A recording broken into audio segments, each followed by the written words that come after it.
فاسألوا أهل الذكر إن كنتم لا تعلمون.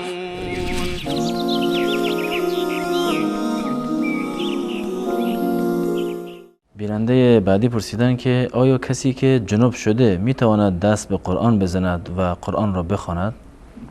بفرمایید. در مورد جنابت من بارها این مسئله را توضیح دادم خدمت بینندگان عزیز که جنوب یک سری احکامی را دارد و اساساً تعریف جنابت یعنی حالتی هست که انسان با آن باید غسل بکند. ما دو نوع حدث داریم، یعنی دو نوع ناپاکی هست. یکی ناپاکی اصغر هست، حدث اصغر، و دیگری حدث اکبر. حدث اصغر یعنی بیوضو شدن، دستشویی رفتن یا شکستن وضوی انسان که از این تعبیر میکنند به حدث اصغر. برای رفع حدث اصغر و برای بیوضویی وضو کفایت میکنه، انسان وضو بگیرد کفایت میکند و انسان در واقع پاک میشود. و برای حدث اکبر حتما باید غسل بکنند. برای بیوضویی کافی است که اعضای وضو را بشورند و برای حدث اکبر که جنابت هست این کل بدن را باید بشورند. و حدث اکبر با چند چیز حاصل میشه، یعنی انسان جنوب شدنش از چندین چیز هست. یکی این که خروج منی باشه. خروج منی تفاوتی رو نداره که زن باشه یا مرد باشه. خروج منی چه مرد چه زن باشه در حالت بیداری یا در حالت خواب، هر دو مورد یکی هستند. حکمشون این است که انسان در واقع جنوب می شود، یعنی این که منی از انسان خارج بشود. و تعبیر منی همون آب غلیظی هست که در واقع شهوت انسان و غریزه جنسی انسان به صورت کلی در واقع شکسته می شود و تفاوت داره با مزی یا ود که دو مورد جداگانه هستند. مزی یا منی در واقع اگر تعبیر درستی باشه به معنی ارضای نهایی انسان هست. در این صورت غسل واجب می شود یا با همبستری کردن در میان زن و شوهر، و در صورتی که کاملا همبستری با هم دیگر کرده باشند، از هم دیگر کامجویی کرده باشند، با بغل کردن و با بقیه موارد غسل لازم نمی شود. یا این که انسان در خواب هست احتلام بشود، خوابیده احتلام می شود، خواب می بیند و احتلام می شود. اگر بیدار شد و آثار احتلام بود باید غسل بکند، اگر آثار احتلام نبود غسل بر اون لازم نیست. این مواردی هست که غسل بر انسان واجب می شود. اما زمانی که غسل بر انسان واجب شد چه چیزهایی بر انسان حرام می شود؟ چه چیزهایی بر انسان حرام می شود؟ 5 مورد هستند که برای شخص جنوب جایز نیست که این کارها رو انجام بدهد. یکی از اونها نماز خواندن هست. نماز خواندن تحت هیچ شرایطی برای فردی که در حالت جنابت هست این جایز نیست. در آیه وضو در آخرش الله متعال میفرماید و ان کنتم جنوبا فطهروا، اگر جنوب بودید و میخواستید نماز بخوانید فطهروا یعنی خودتان را کاملا پاک بکنید، یعنی اینکه غسل بکنید. این نماز خوندن مورد اولی هست. مورد دومی طواف کردن هست، بنابر حدیث عبدالله ابن عباس رضی الله تعالی عنه از در سنن ترمذی که گفتند که الطواف بالبیت صلاتون، طواف به خانه کعبه مانند نماز است، حکمش حکم نماز است. پس بنابراین مورد اول نماز و مورد دوم طواف است که جایز نیست، و مورد سوم دست زدن به قرآن کریم هست. دست زدن به قرآن کریم هم جایز نیست.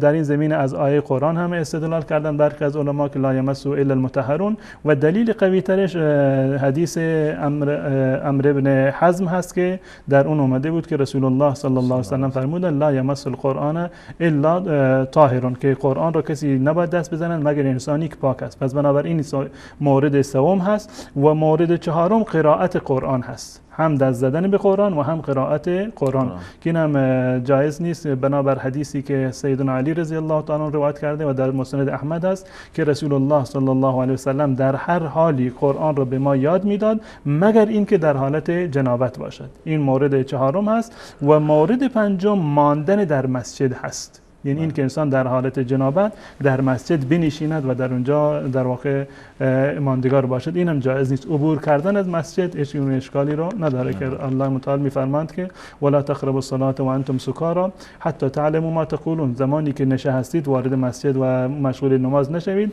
ولا جنوبا الا عابری سبیل حتی تغتسلوا، و نه در حالت جنابت، در حالت جنابت هم وارد مسجد نشوید مگر آنکه غسل بکنید. پس بنابراین شخصی که جنوب هست این 5 مورد رو نمیتونه انجام بده.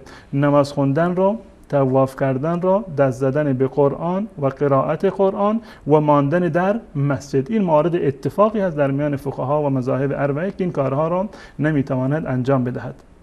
منتها یک مورد دیگری هست و سوء تفاهمی در میان مردم جا افتاده که گمان میکنند انسانی که در حالت جنابت هست این نجس است.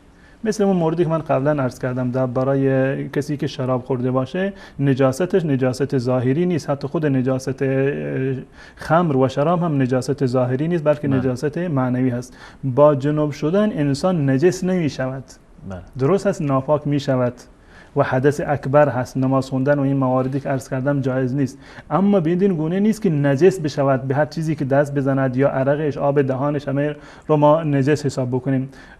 جالب هست در روایتی که در صحیح بخاری هست از سیدنا ابو هریره رضی الله تعالی عنه روایت شده، میگوید که من یک روزی همراه با رسول الله در کوچه بودم، اتفاقا رسول الله صلی الله علیه و سلم تشریف آوردم و دست منو گرفت و با هم رفتیم یک جایی. در همین راه که من میرفتیم من از دست رسول الله فرار کردم، یعنی یک به حالت پنهانی در رفتم و بعد از اون اومدم دوباره پیش رسول الله صلی الله علیه و سلم. انگار رسول الله صلی الله علیه و سلم متوجه شد که ابو هریره غیبش زد و بعد از این که دوباره اومد گفت ابو هریره کجا بودی؟ گفت یا رسول الله حقیقتش این است که در حالت جنابت بودم و گفتم که مناسب نیست همراه شما باشم. رسول الله صلی الله علیه و سلم فرمود سبحان الله. واقعا جالب از جمله رسول الله صلی الله علیه و سلم، سبحان الله ان المؤمن لا ينجس. سبحان الله، مؤمن نجس نمیشه، ناپاک هست، اما این ناپاکی یک حکم معنوی هست، بدن ظاهر بدن انسان نجس در واقع نمیشه. پس بنابراین کسی که در حالت جنابت هست هیچ گونه اشکالی نداره، خوردن جایز هست، نوشیدن جایز هست، برای زن جایز هست که به نوزاد خودش شیر بدهد، برای زن جایز هست که آشپزی بکند یا کارهای دیگری که هست، هر کاری را مطلقاً میتونه انجام بده به جز این مواردی که خدمت شما من عرض کردم. منتها سنت رسول الله صلی الله علیه و سلم در چنین موارد این بوده که در واقع بعد از جنابت وضو می گرفتند. یعنی اگر کسی بعد از جنابت بخواهد که بخورد یا بیاشامد یا این که کار دیگری رو انجام بدهد، مسنون هست که وضو بگیرد، لازم نیست که غسل بکند. اگر وضو بگیرد اولاتر و بهتر است. اگر وضو هم نگیره بازم خوردن و آشامیدن هیچ گونه اشکالی رو ندارد. خوابیدن در حالت جنابت کاملا جایز هست. انسان سر شب اگر جنابتی به اون دست داد میتونه تا وقت سحر تا وقت نماز صبح در حالت جنابت باشد، هیچ گونه گناهی بر اون نیست و مرتکب خطایی نشده. اما در هر صورت سنت هست و مستحب این است که انسان در حالت پاکی باشه، سعی بکنند که زودتر اون حالت جنابت و ناپاکی را از خودشون دور بکنند. اما اگر به تأخیر افتاد هیچ گونه گناهی و معصیتی شمرده نمیشه.